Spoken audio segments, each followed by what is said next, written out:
But I think a lot of people look at relationships and say that just basically everything's a deal breaker. And it's not the case. Not everything is a deal breaker. Right. It's not. Let it go. Just let some of this stuff go. Right. A lot of the stuff we usually talk about here, those are deal breakers. Deal breakers. Absolutely. This is important things that are like really going to affect your mental well-being. Things that are not deal breakers is the way that you keep your car, which looks like people live in it.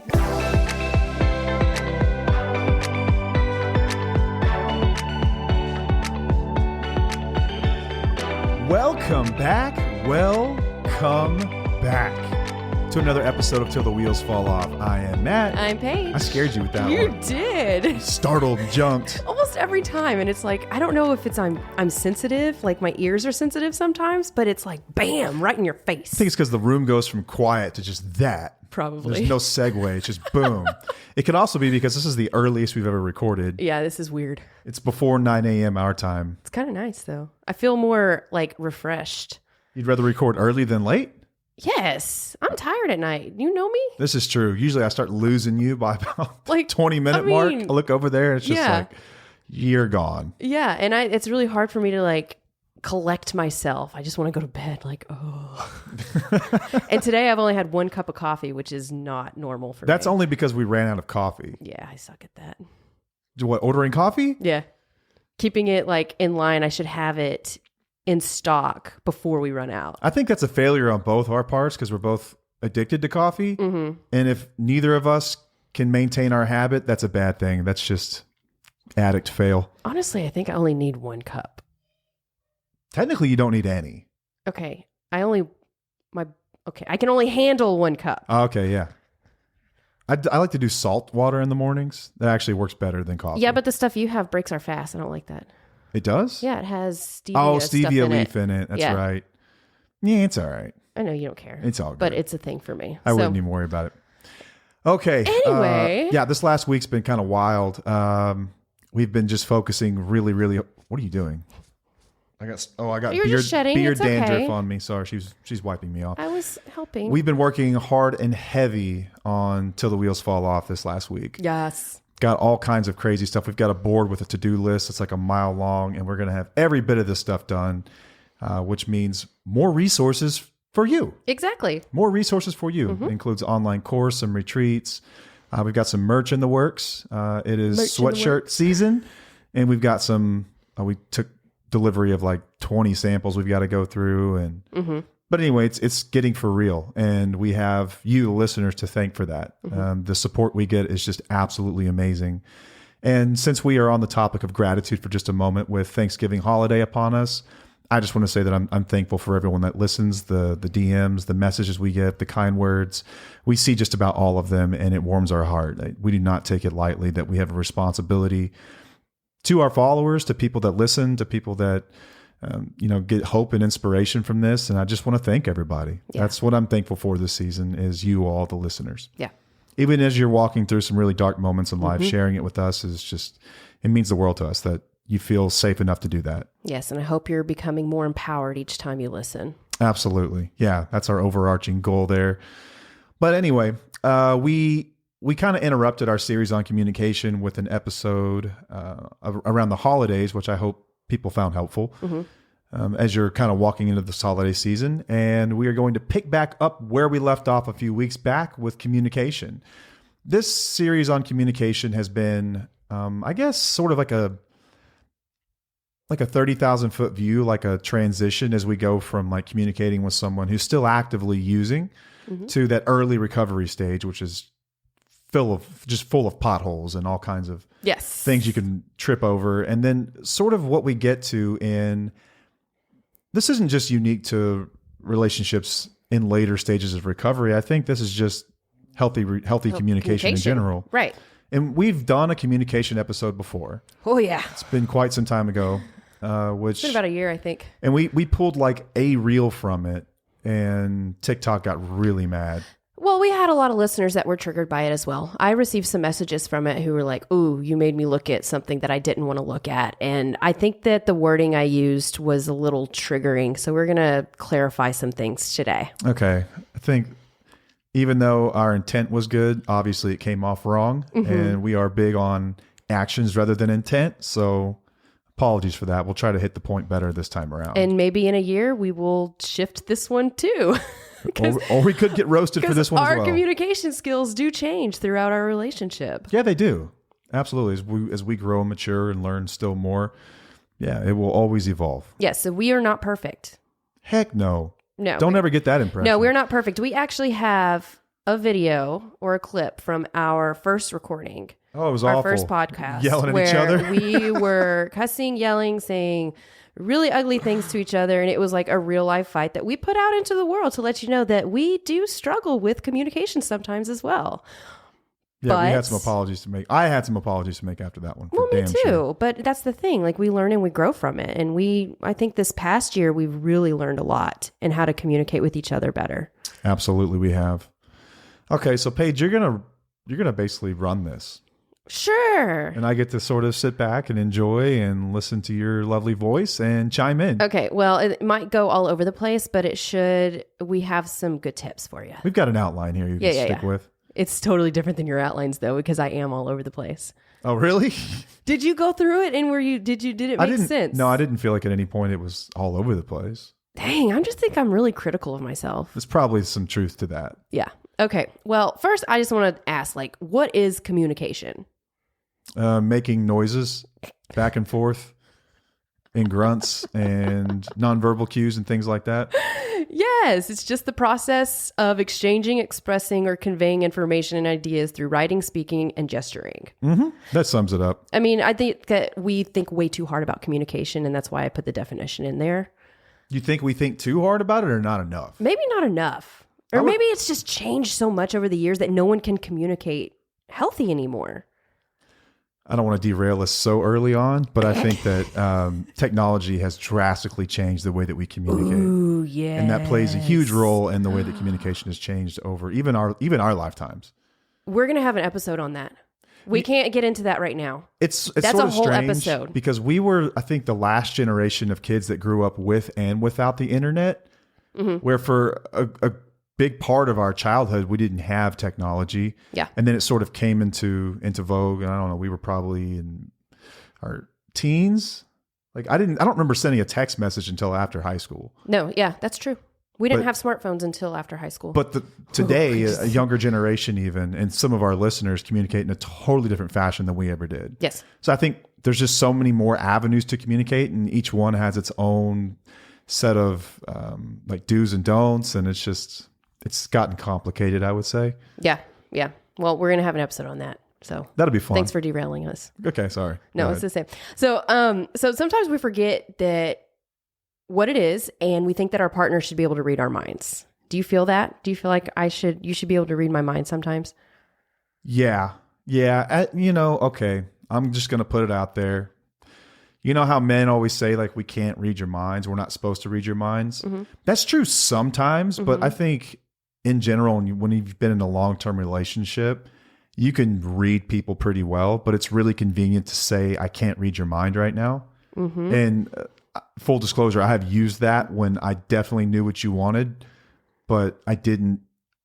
Don't look at me like that. But I just said, I can't read your mind. Like, your body language is like this. This is wild. Don't hit me. I'm not going to hit you. But yeah. I think a lot of guys have used that trick before. It was like, I can't read your mind, but I totally could have assumed what you needed in that moment, but I just didn't do it because I didn't feel like it. But there have also been other times where I truly couldn't read your mind. And I'm like, what do you expect from me? So it's been used as a convenient excuse. It's also been used as a valid excuse before. Can't believe you just admitted that. Every guy right now is like slamming the dashboard. Yeah, they are. Like, you idiot, you don't tell them that. Thanks for that. But it's true. It's true. I mean, okay, listen, like think about it. Your dog can't communicate verbally. Well, some can. I know some dogs that will like, remember our old dog? Boomer used to. He's like, that dog would like chomp at you and that basically meant talk. I need to go outside. But body language, nonverbal cues, time of the day, like you know what your animal needs and it can't talk. You could argue I can read its mind. Yeah. You know? So, yeah. Okay. Like, yeah, we're smart enough to assume what people need at certain times, but not all the time. I need to change this entire episode. Did I just blow the whole thing up? Yeah, you did. We can be real about this. Just move forward. Well, thank you for admitting that you do Pulling back the curtain on men for just a moment. Thank you for that accountability. So whenever we communicate, typically like we don't listen to the other person's perspective. We just want to win, right? It's wrapped up in ego. Yeah, there's a ton of ego that's wrapped up in it. Yeah. And whenever you want to have healthy communication, you have to have trust and mutual respect. It boils down to that. I agree with that 100%. That has to be the underlying foundation. Yeah. So, I mean, it's about listening and finding solutions based on logic and, reasoning with not much emotion in it. Like you can have emotion in it, but whenever you are reasoning with somebody who you trust, it's so much easier to communicate. Yeah, absolutely. So when we have something to get off our chest or need to communicate our needs, it's so much healthier than it used to be. We actually actively listen to each other, intentional on what we're saying, what we're listening to. We stick to one topic at a time, and we pick our battles. You think we do all those things pretty well? I do. Okay. I guess I'm a perfectionist. I look at it. I'm like, I could do better at probably all the above.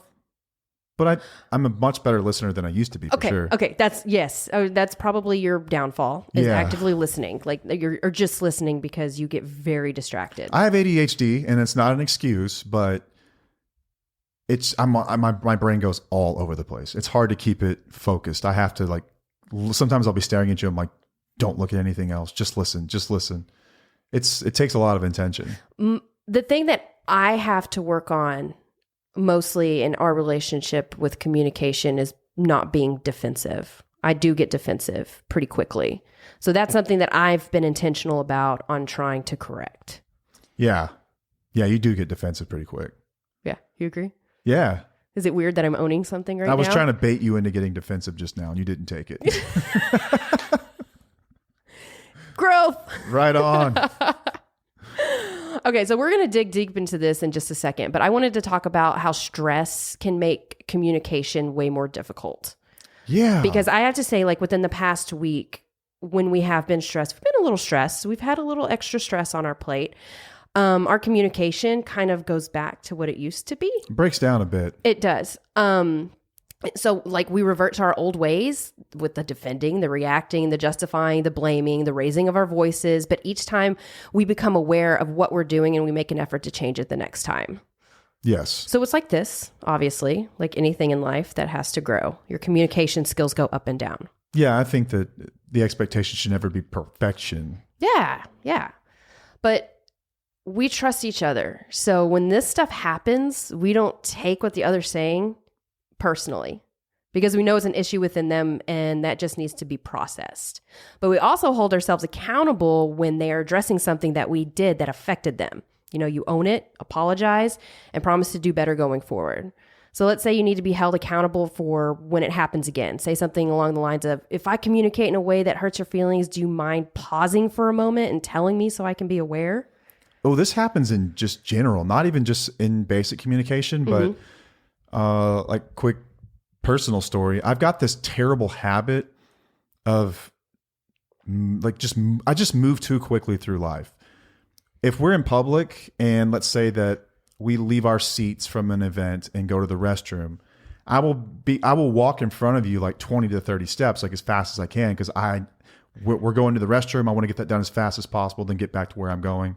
I have a really hard time, not all the time, but most of the time, I would say, just being present. And everything to me is like a task. And it's like, how can I get this task done as efficiently as possible? But in doing that, I leave you behind. Yes. And for you, it's like, it's sort of disrespectful. It bothers me. You take it personally. Is that fair? I do. Yes. And I do. like this last weekend, you even said to me, and you were triggered when you said it, like, I hate when you do this. Stop walking in front of me. Yeah. It's like, it's embarrassing.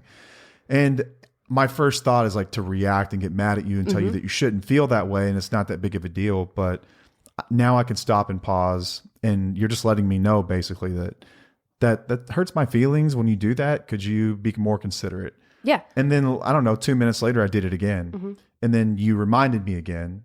Or maybe I even caught myself. I think you remember. caught yourself. But then I turned around and I'm like, I'm sorry. Like when you catch me doing that, just say something. Yeah. And I promise you I'm going to work at it. Right. It just takes time to train myself to do it. Yeah. And I apologize for going at you.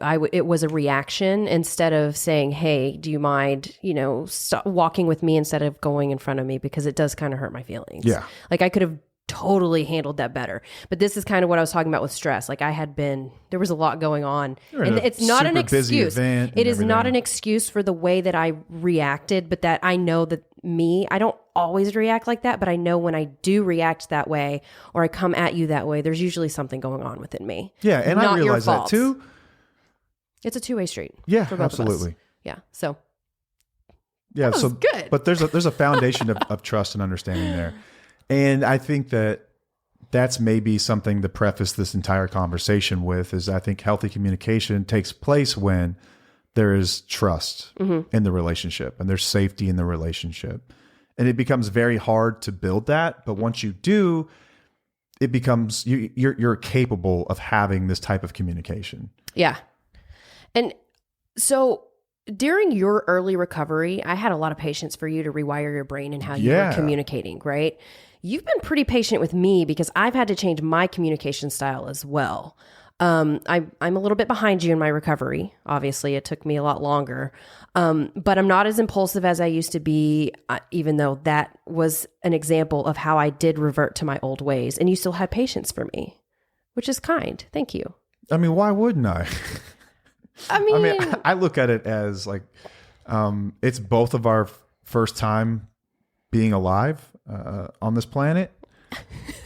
And like no one's perfect and we're trying. And I think that everyone's suffering from the pains of growing up at varying degrees. And never forget that. Yeah. Like have compassion and empathy for people as they're trying to figure things out. Even if it hurts you in the moment, understand they're trying to figure something out. But since you trust me. Because I trust where you're going. I trust that we're essentially on the same page. Right. And I trust that you're actually working at it. Right.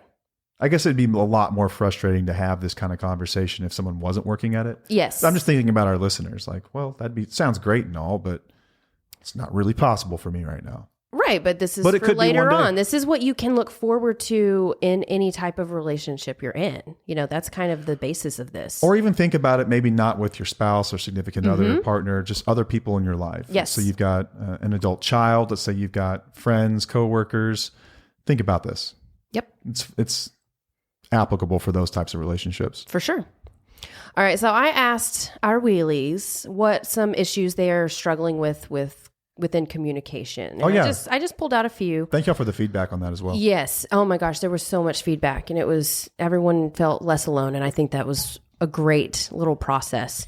But some of the main issues are trust, communicating feelings without a fight, actively listening. So like if someone's watching TV or on their phone or doing, has ADHD, taking things personally when feelings are being addressed, expectations and mind reading, and then other person shutting down and getting defensive. So how do we communicate better? Let's get some solutions here. Let's do it. Based on those issues? Yes. It's kind of going to go in a little... You'll see. Okay. So the whole trust thing we've discussed multiple times. So you both have to have mutual trust since living amends have been made. That's what we have. We respect each other. And like he just said, this is during later recovery or with somebody who's not in active addiction. So that's going to be, if you're with someone in active addiction, there's not going to be trust there. So it is going to be hard to communicate. You can do your part, but your expectations have to be very low on the other person's part. Yeah. Right? So communicating feelings without a fight. So you can't control or you can't know if your partner is going to fight you or not. So this is when you go in with little expectations and know how to handle yourself if a fight does start. So you go with I feel statements. Here was an example. I feel unheard when you watch TV while I'm trying to have a conversation. That's not how you say it. It's not? No. How do I say it? Get off your damn phone. Hey, I've gotten better at this. That's usually how it goes. No. Are you serious? Yeah. Oh, I'm gaslighting you right now. For sure. It's okay. I mean, I know the point, and I know that when you say that, what you mean is I don't feel heard when you're not paying attention to me. Yeah, but that's messed up on my part. I need to come in and with a little bit more compassion. If you said it this way, I can tell you right now, I would feel awful. And I'd be like, oh, crap, I'm sorry. Get off your damn phone sounds more like an order from like a parent or something. Damn.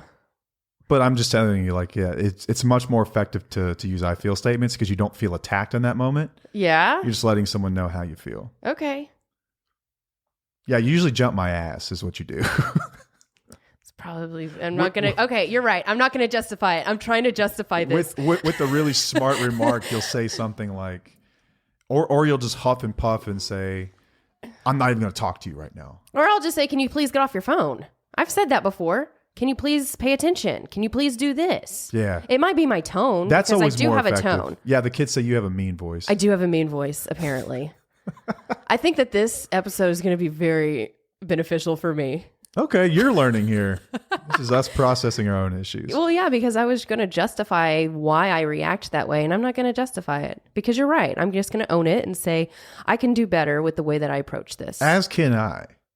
I should. Tit for tat. Here we go. No, but I'm terrible at limiting distractions. Knowing what I know about myself and how my brain works, I shouldn't have distractions around me. Like when I have to do intensive work, I put my phone in a different room. Yes, that's a new thing, but yeah. But also recently I was trying to have an important conversation with you and you just like changed the subject pretty quickly and it irritates me so much. My brain just went somewhere else. Oh my gosh, in the moment. it irritates sorry. me because I'm like, I'm really trying to have a conversation with you and you made me feel unheard and felt disregarded when is that a word? That sounded weird. Disregarded? Yeah. Yeah. Sounded weird. That's the story of my life. Anyway, and you started talking about something completely opposite. I'm like, okay, do my feelings not matter right now? Like this doesn't feel good. It sucks. And these types of conversations are possible. I just want to say, I know this sounds weird. It's like, who actually talks this way? Yeah. Well, we do. Yeah. We do. And we learned this in therapy, in marriage counseling. This is what it looks like. Mm-hmm. Using I feel statements, just being out there with things rather than just letting it slide and ignoring it and then hoping it's going to get better or having the expectation it's going to be different. And then that creates a resentment and then it just snowballs. Yeah. Just address these things in a kind, loving manner. Own your feelings in it. Let someone know how it makes you feel when they do X, Y, Z, and you start to get somewhere.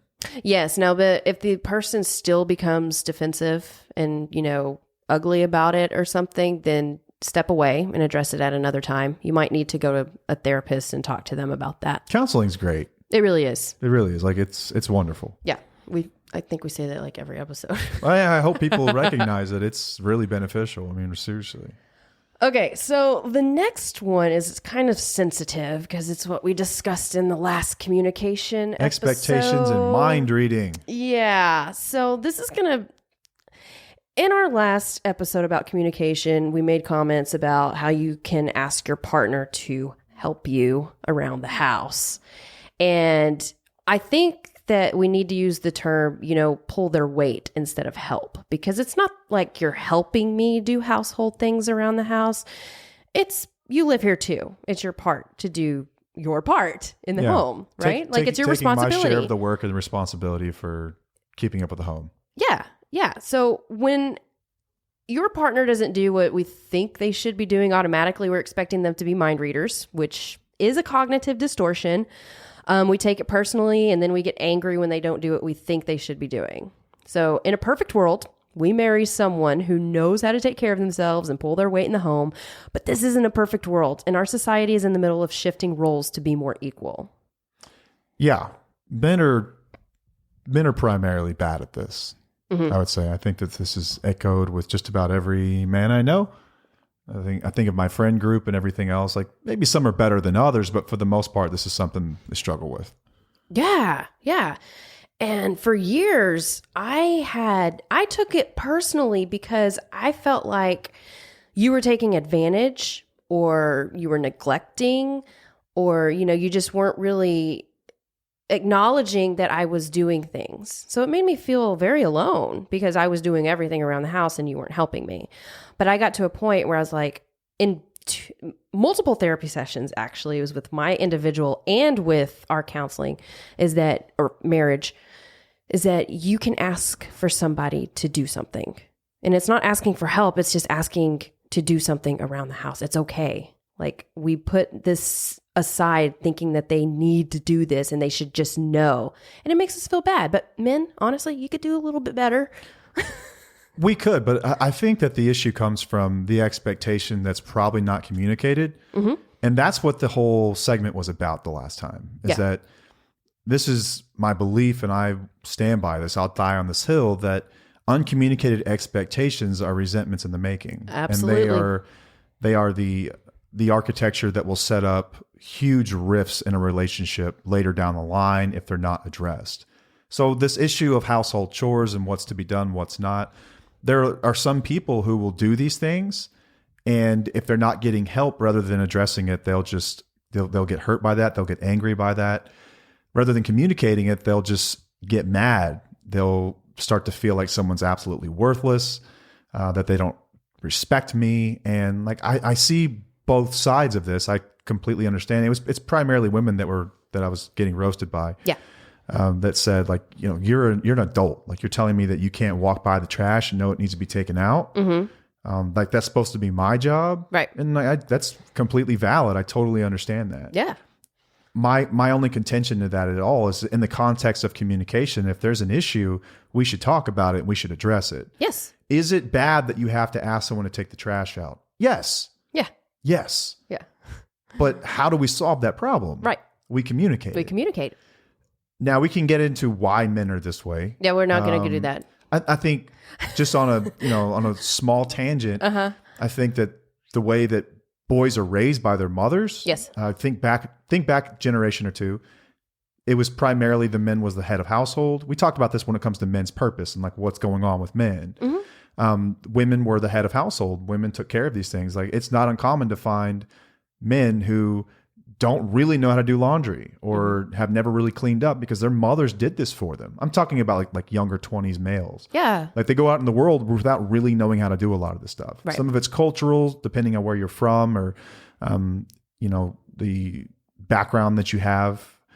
But it's, in a lot of cases, I think that women think that they're getting in relationships with like these finished products when it's not the case. Like, you're basically getting like this in a perfect world, like this teenager or this like young boy when it comes to domestic household duties and whatnot. Yeah. And I think that the communication is it's what's going to solve this. Well, yeah. But there are so many other people that are so resentful, so angry about this that they're basically just saying, I shouldn't have to ask. Right. And you're right, you shouldn't. But what if you did? Try it. It made my life so much easier. When you brought it up, what happened? You helped me. And then I was first I was embarrassed by it, and I was like, oh crap. Me. Like, holy, absolutely. No, you're right. Well, I say that because I was a stay-at-home mom, so this was really hard for me to navigate. That was our situation. Was our thing. Is that I worked, you stayed at home, took care of the kids, and it's not, we didn't really sit down and go, with a piece of paper, and it's like, okay, this is what I'm supposed to do, and this is what you're supposed to do. Right, and there's nothing wrong with doing that. Well, I think it could be even helpful to understand, like, this is what I would need help with. Here's what I will take care of. Here's what you will take care of. Yeah. I think in the 1950s sort of way we looked at this when we first started this arrangement was that domestic duties you'd handle, running the kids around and everything else, and I would handle everything outside of that, finances and all that good stuff. Right. And I would mow the yard if that was my thing. Yeah. You did yard stuff. I would mow the yard and everything, but we never really discussed, there would be certain times where I'm going to need help one way or the other. Right. And I did the same thing where I would take on, like, there was a lot of stuff when it came to setting up accounts for, I don't know, like phone bills or cable or whatever else. Like, technically that's in my arena. Right. But I think you helped with that stuff. Yeah, absolutely. But it was a matter of me asking for help. Yes. When I think a lot of the time it's not getting communicated the other way around. Mm-hmm. And you're right, you shouldn't have to ask, but if you want, the whole point of that episode, and I think communication in general, I still believe in this, is that it's an excellent way to get what you need out of a relationship, is just communicate what you need. Yes. This is what I need. Yeah. Here's why. would you help me with this? Right. Most people are going to say, yeah, I got you. They might even moan about it for a moment, but at the end of the day, you're going to get the help you need. Mm-hmm. I think that a lot of people like feel like there's this sort of ego thing. It's like, I shouldn't have to ask you for help. That's how I felt. It was very weird asking. And I understand it, but at the end of the day, like, what is that benefiting if you're not going to ask and then stay upset with this person? It's almost like you're agreeing at that point to pick up that load, and I guess your action is that you're just going to stay angry with them, and you're just going to live in this unhappy environment, and nothing gets resolved because you feel like you shouldn't have to say anything. I'm like, just you can do that. It. That's fine and well, but it's just not going anywhere. And that was our entire point, was that communication can solve these problems. Right. Now, if you do bring this up to your partner and they say, no, that's your job, I'm not helping you, then you need to reevaluate your relationship. Now we got a problem. That's a problem. Yeah, you're right. You said it. And of course, reevaluate the whole relationship. Yes. We have a fundamental issue here. Right. Yeah. Like I had always, when in active addiction, it was difficult for me to ask for things because it didn't get done if I did ask for things. I was likely not going to do it, forget about it, or find something else. Or just something else, or say you weren't going to do it. Just so that was disregard. A very unhealthy situation. But now, outside of that, it is okay to ask, hey, pull your weight. It's okay. So we're done with that part. And as far as mind reading goes now that we've had some in-depth discussions about responsibilities that you need help with, because it is too much especially when you have kids, it's too much for one person to handle. You've got, like, obviously we all make our own little messes, but you've got two little kids and their friends that will make, like, they will completely ruin a house within an hour. Yeah. And it's like, I have a lot of things to do. I don't have time to help to fix all this crap. I'm going to need your help. So when I get home now and I see that the sink is full of dishes and you're busy doing something else, I'm just going to take care of the dishes. Yes. Obviously you need help because you've communicated it to me. Exactly. It's not like you just said, don't worry, I'll get to those later. I got this, which is what I assumed in the beginning. But now you've let me know I'm going to need help with this stuff. When you see it, grab it. Right. Okay, totally fine. You got it. No problem. Again, help. People got really triggered by that. By the word help? Yes.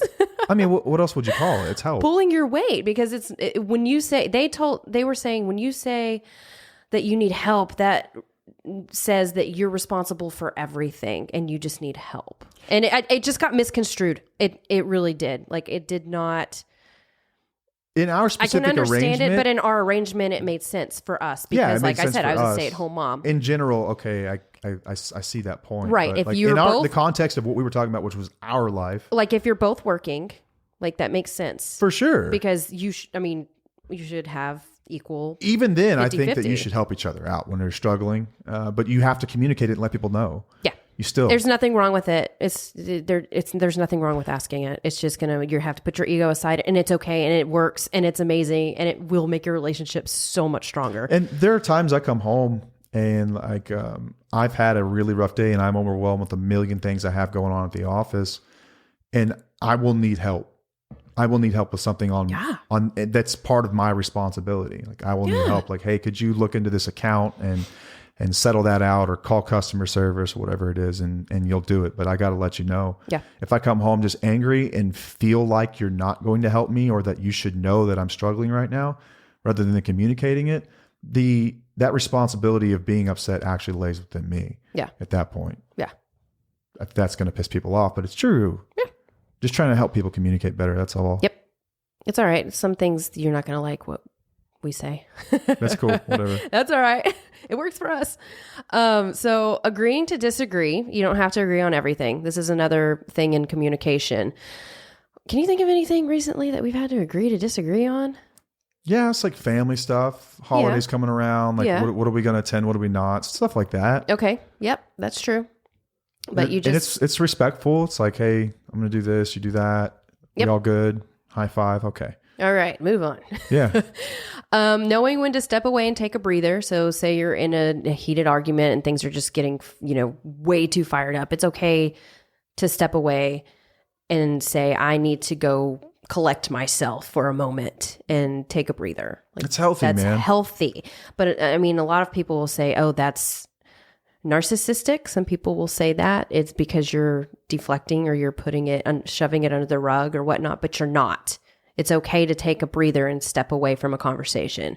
It's okay to, block people from a little bit so that you don't have to be involved with whatever's going on. It's okay to just take a step back. Or just not respond. Or not respond to people. Like right. In text or email, I mean. Right. That was another thing that was on here. We'll just go ahead and say no text fighting. Text fighting is the most useless form of fighting. It the is most so unproductive form of fighting. In general, I would say. Yes. Yes. No one reads the text that you just sent. They just want to send one in reply. It's all about your reaction. You're reacting. You're not letting the world revolve before you actually respond. I have seen text fights go on for hours between couples. Oh yeah, we used to text fight. Nothing gets resolved. We used to text fight and it didn't do anything. It just made things worse. And now we're just like, I don't even have time for this. Like it just takes too much to text fight. We'll address it later on or whenever it gets brought up again because I don't want to do it over text. No, we've gotten better at that. Text fighting. Yeah. Again, not getting defensive. This will help you build a safe space to talk with one another and be vulnerable. So if you're not defensive, you feel like you can actually open up, of what you're feeling. So if I were to tell you something about how I'm feeling and you get really defensive about it, it's going to make me not want to tell you things in the future because I don't feel safe. That makes sense. Yeah. And that's me. I get defensive. I still tell you things though. Yeah, you do. Because you don't take it personally. No, that's a you thing. It is a me thing. And I know that. It is a me thing. I just kind of let you feel it and then we'll get to the end of it. And yep. It's okay. Like, I guess I learned this in management is that people aren't going to always like what you say. Yeah. Yeah. And you're able to not take it personally. That's important. I almost fell. Validation comes from both sides. You have to validate both parties, like each other. It's not just I'm telling you how I feel, so you need to validate me. You have to validate the other person as well. And that just means, I understand what you're going through, even if you don't agree. Validation, in my opinion, is the cause of and solution to most of the relationship problems that I see. 100%. There was an old Simpsons quote that alcohol is the cause of and solution to all of life's problems. Which is, wow. It is not a solution by any means, but it's a funny joke, obviously, we can appreciate. But validation is oftentimes what you get two people who have just dug their heels in and they want to be heard and the other side refuses to hear them. And so what you get is just two people who are just not being validated by each other. Yeah. And they're just screaming, validate me. No, you validate me. No, you validate me. And then it's like never stops. It'll never it's just stop. circular like that. It just goes and goes and goes and goes. Yeah. Yeah. Yeah, I see that a lot. Yep. All right. Compromising. That goes along a lot. Ugh. A relationship is just a series to disagree. Relationships are just a series of compromises. Marriage is just a series of compromises. Yeah, you're not going to get what you want 100% of the time. It doesn't work that way. I don't remember who said the quote, but there's a quote that says, there are no such things as decisions in life, only compromises. And it's true. Like whenever you decide to do one thing, you're in fact compromising for another. Yeah. You were making a compromise to not do something else or making a compromise to meet someone halfway. But like good negotiators, compromisers, this is like, meet me halfway. Yeah. Or meet me the whole way and understand why and just, swallow your pride and compromises, man. Compromises. It's a lost art in so many ways. Yeah. I read this book called Never Split the Difference, which is actually like the antithesis of compromise, but it was written by an FBI hostage negotiator. And the book is about basically how to get through some really, really difficult negotiations. Like he's talking to people who are, insane with guns and whatnot. Yeah. But he has some really, really effective tools for how to get through to people in really, really bad situations. Like when stuff gets really hostile and people are arguing and fighting and you have to go to the restroom, don't you? I do. Because you're bouncing all over the place. Oh my gosh. But yeah, never split the difference. Even though it sounds like there's no compromise, doesn't work. It's a way to get what you need, make people feel safe. Okay. It's a good one. I like it. A quick break in the action to let you know about an exciting development in the TUFO universe. When we started this thing, we said we would never work with an advertiser or company unless it's something that we believed in and we already use.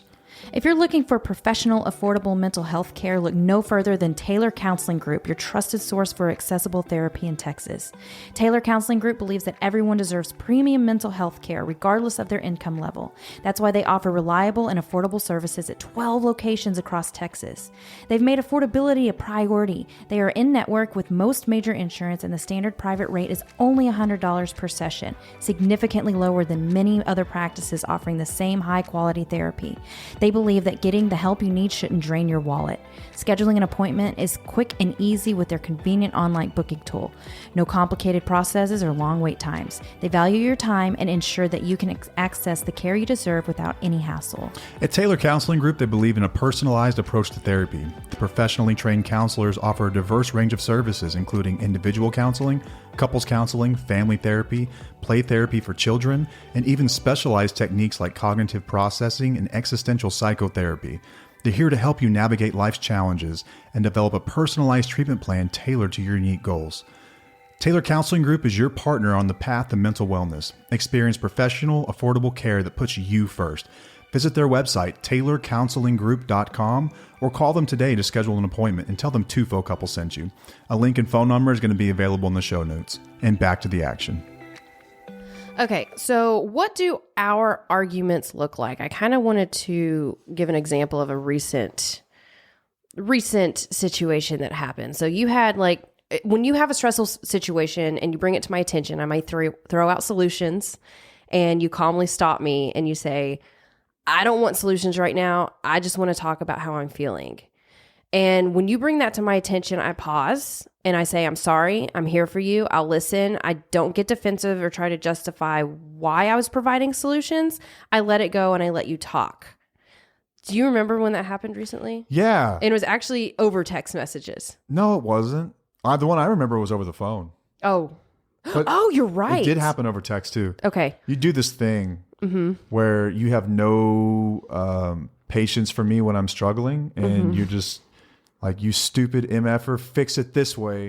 I'm tired of listening to you complain about this thing. Okay. Here's how you fix it. I don't say it that way. That's how it feels. Good grief. That's how it feels. Okay, but that's not that. This is what I was saying, that validation goes both ways, because this is definitely my part. Like, you used to do this to me and then I do it to you. Like, we're both at fault here. Look at us go. I know, growth, baby. But I did. I was proud of myself when I'm just like, okay, I'm going to take a moment. He's right. And I'm just going to let him vent. And that's what happened. And it was great. Yeah. And it's just stuff like that will come up. It's not that big of a deal.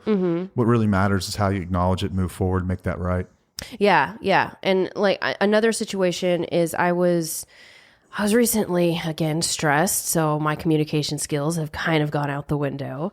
And I was taking it out on our daughter, and I was like, I felt really bad about it. And I had a conversation with her after it happened, and I was telling her, like, I'm sorry. It was not a reflection of her at all. I explained that I was taking my stress out on her and that that wasn't okay. And I just felt really guilty about it. And she handled it pretty well. She's 11, and as she parents, is, but she's also wise beyond her parents, years. we try to do the best we can, but we still lack in the communication department as well. And I called Matt after the conversation because I needed to process this with somebody. And I used to be scared to do things like that because I didn't know how to approach the topic. Like, I didn't know how to approach it in a healthy way, or I didn't have a safe space to really communicate it with you. Is that because I would just try to offer solutions or tell you what you should be doing? Exactly. And I was like, okay, I need to talk to him about this. I need to talk to somebody, and he was my safe space. So I remember this conversation. I don't mean to cut you off, but no, it's fine. When we were having this conversation, I was actively telling myself in my mind, just listen to her. Just listen to her. Just let her know it's okay, and just let her talk. Rather than trying to offer you solutions or interject to make you feel better about it or anything else. I just let you process it. But I had to tell myself to do it because this isn't where my brain goes naturally. But I think it's important to acknowledge that because it doesn't come natural. And so you will have to force it at times. Yes. That's awesome. But you didn't know any different, did you? What? You didn't know that I was actively trying to No. Exactly. You were being very intentional. In that moment, you felt like you got the conversation that you needed. You Yeah. felt better afterward. And that was growth for both of us. Yeah, that's awesome. Because I was telling you how I felt like a bad mom, and I knew where it was coming from and that I was working to correct it. And I wasn't asking you to tell me that I'm not a terrible mom. You know, I wasn't looking for reassurance there. This was literally me being so open and vulnerable with you to where I'm like, I need to process, and I just need to talk to you, and I need to hold myself accountable and speak my truth out loud. And I was correcting the issue by speaking with you without you telling me what to do. It was a good conversation. It was, yeah. And I was grateful for you in that moment because it was huge growth for both of us. Yeah, that's new style conversation. Mm-hmm. That's very productive. Yes. And it's going to spill over into my other relationships. Yep. With my children, obviously. So all of this obviously takes practice, like we've been saying. It does take practice. We're going to make mistakes. That's okay. But it does become easier with time when you have intentions. So this last piece is going to talk about picking your battles. Why are you looking at me? I think I'm fairly good at this one. No, I think you're great at this. I think we're both pretty decent with picking our battles. So like, let's say, do you try to control what your partner wears? Like I don't. Their clothing. Heck no. I know you don't give a crap what I wear at all. No, I don't. I typically don't care what you wear either. But I do know relationships where, you know, their partner is very vocal on how they should present themselves, on how their spouse should present themselves. So we recently had a discussion on how we should dress at certain events. And I didn't address it in a way of being demanding. It was more of addressing it in a way of like, what are your thoughts on this?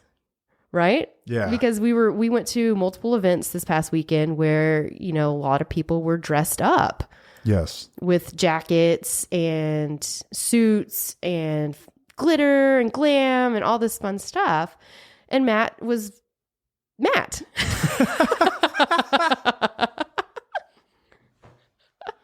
That's a good way to put it. Yeah. Man,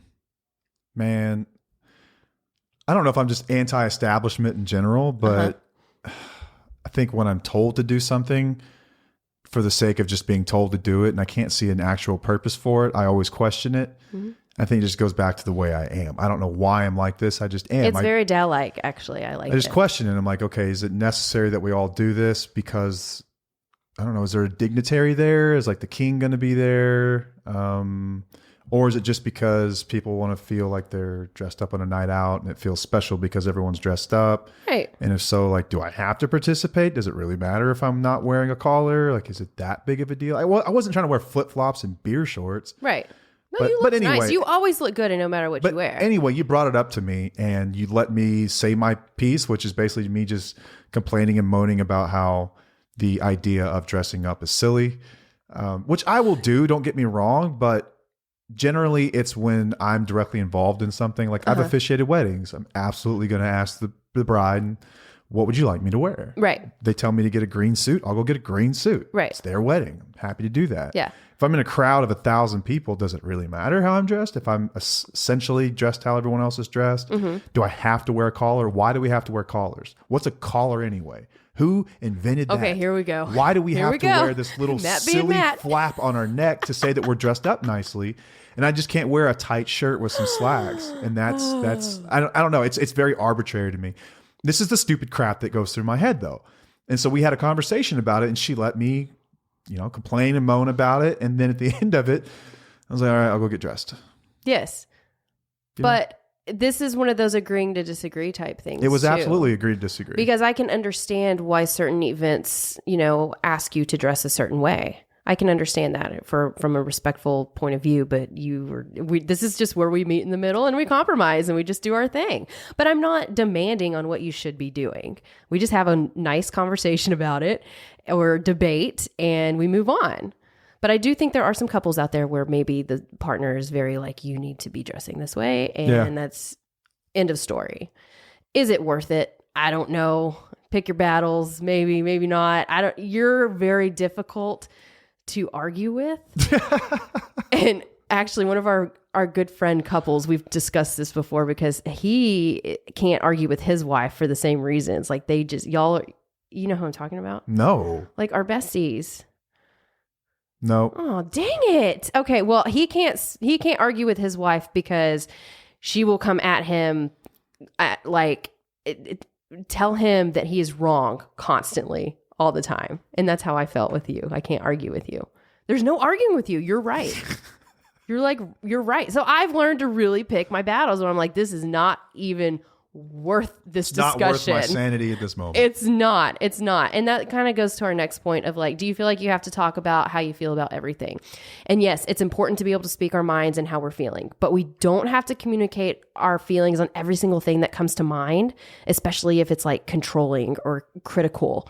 If we do feel the need to address everything on our mind, we need to approach it in a way that is non-judgmental or it doesn't come from an emotional space. So I was a very critical person early on in our relationship. We don't have to tell our partners everything we feel because sometimes those feelings are not facts and they can be extremely hurtful. It's best to discuss some of these things with a professional instead to see if you have a cognitive distortion. So, because criticism can leads to our partner to become defensive, and it's ugly. It's something that I've really had to work on my entire adult life. A lot of times criticism comes from a place of like sort of the cognitive distortion of all or nothing or perfection. Yes. And thinking that everything's supposed to be a certain way, a perfect way, the way I expect things to be. And when people don't live up to those expectations, we get critical of them without understanding that we're human and we're going to make mistakes and we're not going to be perfect. Yeah. So just because I don't exactly like my haircut, it doesn't mean you have to tell me it looks like absolute crap and laugh about it. Right. Just because the thought came to your mind doesn't mean it needs to leave your mouth. Hillary Swank. Yeah. Sorry. I've had some bad cuts in my day, and it does not feel good when you get laughed at for it. Like, I know it's bad enough. I mean, it's not that big of a deal, but I learned this as well. And basically, the way I sum this up in my mind is that I can't be held accountable for the things I never say. Yeah. So I don't have to say it. Like, I can't be held responsible for the things that never leave my mouth, but I can have the thought. Right. But is it worth what's coming if I vocalize it? Yeah. There are some things that are big deals. Don't get me wrong. Talk about those things. Yes. But not everything's a big problem. Right. Not everything. Right. And people have quirks.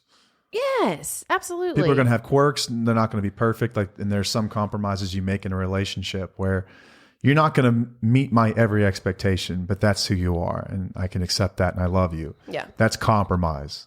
Yeah. Some of these things they don't challenge my values. They're not deal breakers. But I think a lot of people look at relationships and say that just basically everything's a deal breaker. And it's not the case. Not everything is a deal breaker. Right. It's not. Let it go. Just let some of this stuff go. Right. A lot of the stuff we usually talk about here, those are deal breakers. Deal breakers. Absolutely. This is important things that are like really going to affect your mental well-being. Things that are not deal breakers is the way that you keep your car, which looks like people live in. And every time I get in there, it's like, smells funny and it's packed full of trash. And I'm like, I can say it a million times, but you're probably never going to change. And at the end of the day, is it affecting me? It's not my car. It's your car. Right. You have to live in it. You have to drive it. It's your problem. Yeah. Does it really affect me? No. Does it do any good to bring it up and criticize you every time for it when you're probably never going to change? No, I accept that quirk. It is what it is. Thank you. Not a big deal, man. Thank you. There's a lot of weird stuff like that people do. Yeah. So I was going to say, if you get upset if your partner is loading the dishwasher wrong, or if you make a comment about how they're folding towels incorrectly, or maybe they're decorating the Christmas tree wrong, like that kind of stuff, I seriously let go. It's not that big of a deal. It takes way too much energy to critique you on how you're doing something than it is to just let you do it. Here's does it something really else. affect me? Is that I think about things like that. And I think about the day where, because no one lives forever, but I'll probably die before you, just statistically. But if I don't, I'll think about the things that you used to do that I used to criticize you for, or some of the things that I will love you for more than anything. The things I will remember you by. Mm-hmm. The way that you used to fold towels that was wrong, but it was hilarious because it wasn't the way I did. But that's stuff I love about you. The way that you kept your car gross. Like I will come to miss those things. if everyone was just like you, it wouldn't be fun. Like what's the fun in that relationship? Right. It's about learning to live with someone else. It's about learning to accept people. Like relationships can teach us so much about just the world in general, how much we accept, what we can and can't control, and what we're willing to live with and not. But there's some people who will dig their heels in and say like, there's basically a rule book. And if you don't hit every one of these, we got a problem. Well, I want to challenge our listeners, if they haven't put their Christmas decorations up and they have children of age to, be involved, let them do it without you moving the decorations. You know what I'm talking about? Some people take Christmas. That's a freaking... I know. That's a blood sport for some people. I allow the kids to set things up the way that they want. Yeah, sometimes I will move something and my kid definitely has called me out within the past few years. Yeah. Quit moving my stuff. I put it there for a reason. And it hurt his feelings because he's like, is it not good enough? Is it not good enough? And that it's true. It's like, is it really that big of a deal that you put a Santa Claus on the corner instead of in the center where I would have put it? Just some of those things, it's growth to let your kids kind of just take it and see what they do. And you can make it magical that way. Just like our Christmas tree. It's pretty basic. We don't have it perfect. We have a very classic, I let the kids do what they want with the tree. Now, I did tell them to put the balls on first instead of the specialty because you want those decorations to show. Because I want the special ones to show. But that was like the one guidance. That was like the one guidance I gave guidance. them. Yeah. And then I just kind of let them go with it because I wanted them to be a part of it. So if you're brave enough, or just give them a table to decorate if you don't want to do the whole thing. That kind of stuff I let go. Yeah. Don't take life so seriously. Right. And that was the last thing is have fun in your relationship. Like there are times Matt has put ice water in my shower. Oh no, that's hilarious. This is a bit that we started doing back and forth. And I don't remember why I did this for the first time. I thought it'd just be funny. It was from Sopranos. But was that what it was from? Yes. Okay, so wait till your spouse is washing their hair when their eyes are closed. And you have to time it just right. Or washing their face. Yeah, and then go get a cup of cold water and over the top of the shower, douse it on them. It is the most jarring thing in the world. So I did it to you, and then you did it back to me, and then we just do this. Yeah, and so I got angry at first, but then I laugh about it. We Nerf gun wars. He likes to shoot me with Nerf guns. Sometimes that would piss me off. Nowhere near the face, though. Just in the butt. No, thank you. But it's fun. Like we have fun with stuff. What are other pranks that you do? I grew up with all brothers, so I think that had a lot to do with my mental. Like what I deal with and what I don't. Sort of used to being messed with and messing with people back. Yes, exactly. I was messed with for even my dad. He's messed with me. Like that's just like what I grew up with. So being with Matt wasn't that weird. But there are some people who I've posted stuff online of things, or Matt has posted stuff online that he's done, and people were like, he would be sleeping in the doghouse. He would be sleeping on the couch. He would not be alive today. You were dancing. How is he still alive? For a workout. Yeah. And you were like full in it, man. You were going hard. And I turned the corner and I was filming you and I posted it. And people were like, that's so cold blooded. Why would you do that? I'm like, she wouldn't care. She thinks it's funny. Yeah. I mean, if I told you I was going to do it, you'd be like, don't post that. But I did. I knew that you really wouldn't care. I mean, you're mindful about things you do. I just don't take it so seriously. Yeah, don't take life so seriously. I just have fun. It's fun. Try not to take things too seriously. Right. There are big problems in life. There are small problems in life. Exactly. Which you usually get mad about the small things and not the big The stupid things. so stupid. We've had that conversation before. Yeah. But, okay, so like, do you have anything else to add to this? I mean, I hope that people can get away and learn a thing or two from healthy communication. I think communication is important anytime you're trying to communicate your needs. Don't let uncommunicated expectations become resentments in your relationship that then start to attach themselves to other things. And before you know it, you just hate each other.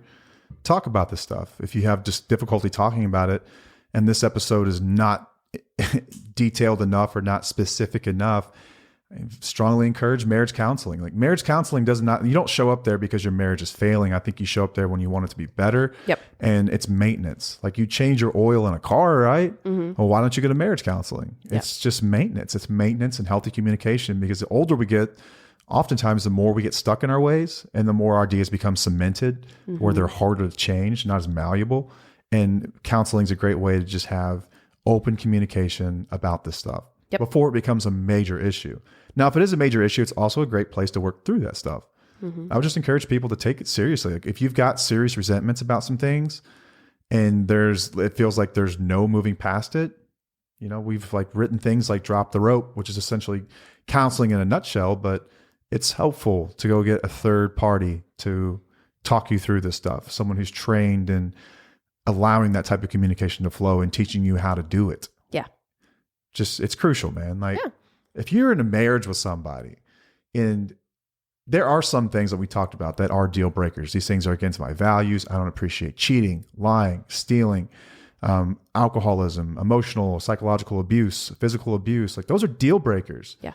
The way that someone loads the dishwasher is not. Right. But if that becomes such a big issue, like there are larger problems at play here. Yeah. So many other issues. If that's something that you cannot let go. And I think that's just a sign of, it's like tip of the iceberg. Like there are bigger problems in this relationship. Yeah, for sure. Holding on too tight, just holding on way too tight. Yep. I think that if we've got anything going for us at all, it's that we don't hold on super tight to things like that. Yeah. There are big problems. There are small problems. We can move past some of this other stuff. But oftentimes we're talking about big issues on this podcast. And I don't want people to think that if that's the issue, that's not a big one. Because that is a big issue. Yeah. That's a fundamental issue in a relationship. Right. We're talking about later down the line, because it's tough to move from what we went through into a normal relationship. And it takes a long time to get there. It doesn't happen overnight. Yes. Like we had to learn how to communicate again. It's like you're in a relationship with a new person, and I had to learn a ton in a short period of time. And you have to be patient with each other. Right. Like, don't forget that we are all struggling with the pains of adulting and growing up. Yeah. Everyone, no matter what your age is, everyone struggles with it. Yeah. Have patience for each other. If you're putting forth the effort, then you're going to be fine. Yep. As long as you're putting forth the effort, you're going to be fine. The only time we ever have issues is when someone says, I'm not changing. Oh, okay, goodbye then. Right. That's all When there is there's to no it. accountability for how you react or act, then yeah, that's a problem. That's a deal breaker. Yeah, absolutely. But people are trying, man. Just be patient. Yeah. Be patient. Good stuff. But I would also argue that this is really bad. A lot of dudes do this. I'm trying to get better. Like Yoda said, do or do not. There is no try. Oh, you said that to me the other day. It made me mad. That's true though, man. Like It is true. And then I said it to a kid. it's like, I'm trying to eat better right now. No, you either eat better or you don't eat better. There's no trying to eat better. Yeah. You do it or you don't. Right. Like You got to shift your mindset. having the intention of eating lettuce and eating candy instead is not the same as eating healthy. Yeah. It's not. But when someone is actively trying, like me, like trying to listen to you instead of interjecting or not paying attention, there will be times where I slip. But most of the time I'm getting it right. I'm trying. Yeah. That's what trying looks like to me. Yeah. Trying is not just thinking about doing better and then doing nothing different. Right. It's intentional. Yeah, intentions versus actions. Go back and check that one out if you Yeah, haven't. good one. Okay, I think that's all we got, right? Yes. All right, now we get to edit and put this out within less than 24 hours. Yay. This will be fun. Yep. All right, well, thank you guys for joining us. Until next time, I am Matt. I'm Paige. And we'll see you. Bye.